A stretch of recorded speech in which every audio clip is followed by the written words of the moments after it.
For 2 days, a baby elephant cried from inside a tree it couldn't escape. Its body was trapped. Its strength was fading. Predators were watching. And the only thing standing between the calf and death was its mother, who refused to leave, no matter the cost. The African savanna was quiet that afternoon, stretched wide beneath the sun. A small elephant calf wandered a short distance from its mother, drawn by curiosity and the unfamiliar shapes of the trees around it. At just 3 months old, the calf was still learning where it belonged and how the world worked. Near the edge of a clearing stood a large tree split into 2 thick trunks. The gap between them looked harmless, wide enough, the calf thought, to squeeze through. Slowly, it stepped forward. But as its body moved between the trunks, the space narrowed unexpectedly. The calf tried to pull back. It couldn't. The wood pressed tightly against its sides, trapping its chest and stomach. Panic set in. The calf kicked and twisted, but every movement only wedged it deeper. Dust rose around its legs as it struggled. Within minutes, exhaustion replaced panic. The tree did not move. The calf was stuck, unable to free itself, unable to move forward or backward, and completely alone. The calf's cries echoed across the savanna, sharp and desperate. Its mother heard them immediately. She rushed toward the sound, her pace quickening with every step. When she reached the tree and saw her calf trapped between the trunks, she froze for a moment, then moved in close. Using her trunk, she touched the calf gently, checking its position, reassuring it. Then she tried to help. She pushed against the tree with her head and shoulders. She pulled at the calf's body, carefully at first, then with more force. Nothing worked. The tree was solid. The gap did not widen. The calf cried louder, its breathing growing uneven.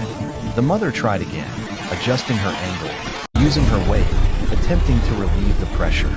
Still, the tree refused to give. Minutes turned into hours. The calf's movement slowed.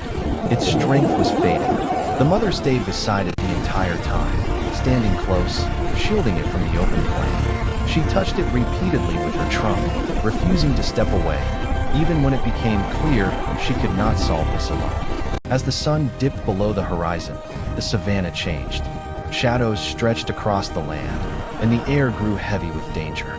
The calf remained trapped, its body sore and trembling. It had not eaten or rested. Its cries were weaker now. That was when the lions appeared.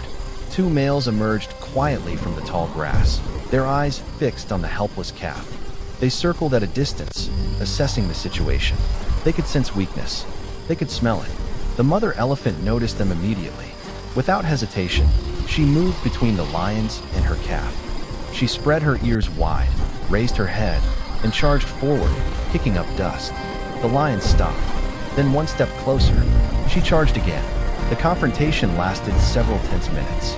The lions tested her limits, but she did not retreat. She lunged, trumpeted, and struck the ground with force. Her size, her strength, and her refusal to back down made the risk too high. Finally, the lions turned away. They disappeared into the darkness. The mother chased them briefly, ensuring they were gone, before returning to her calf. Exhausted and shaken, she stood guard through the night, alert, unmoving, and determined. By morning, the mother elephant was exhausted. Her body ached from the fight. Her calf was barely moving. She touched it with her trunk, listening to its weak calls. The tree still held it tightly. Nothing had changed. The mother made a decision no parent wants to make. Leaving her calf, even briefly, was dangerous, but staying meant certain failure. She turned away from the tree and began moving across the savanna, stopping often to look back. In the distance, she spotted her herd. She called out, loud and urgent. The signal carried far. Within moments, several adult elephants raised their heads and responded. They understood. The mother turned and led them back toward the tree at a steady pace. Time mattered. When they reached the clearing, the herd immediately recognized the problem. The calf was alive, but running out of strength. Without hesitation, the elephants positioned themselves around the tree. There was no confusion, no delay. They were there to act. Together, the elephants pressed their bodies against the tree, using their tusks in full weight. The wood creaked, but did not break. They tried again, harder this time. A loud crack echoed through the clearing. The tree began to split. With one final push, the trunk gave way, opening the space around the calf. The baby elephant collapsed onto the ground, free at last, but completely drained. It lay still, breathing shallowly. The mother rushed to its side, standing protectively over it. A dark bruise covered the calf's belly, caused by hours of pressure from the tree. Nearby wildlife rescuers noticed the unusual gathering of elephants and approached carefully. Realizing what had happened, they intervened quickly. Veterinarians examined the calf and provided immediate first aid. They treated the injury, applied medication, and wrapped the calf's belly to stabilize the bruised area. Fluids were administered to restore strength.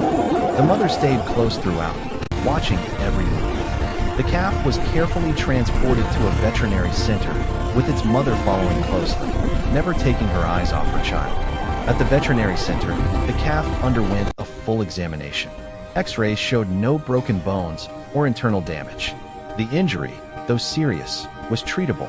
Over the following days, the calf rested, ate, and slowly regained strength. The bruise faded. Movement returned,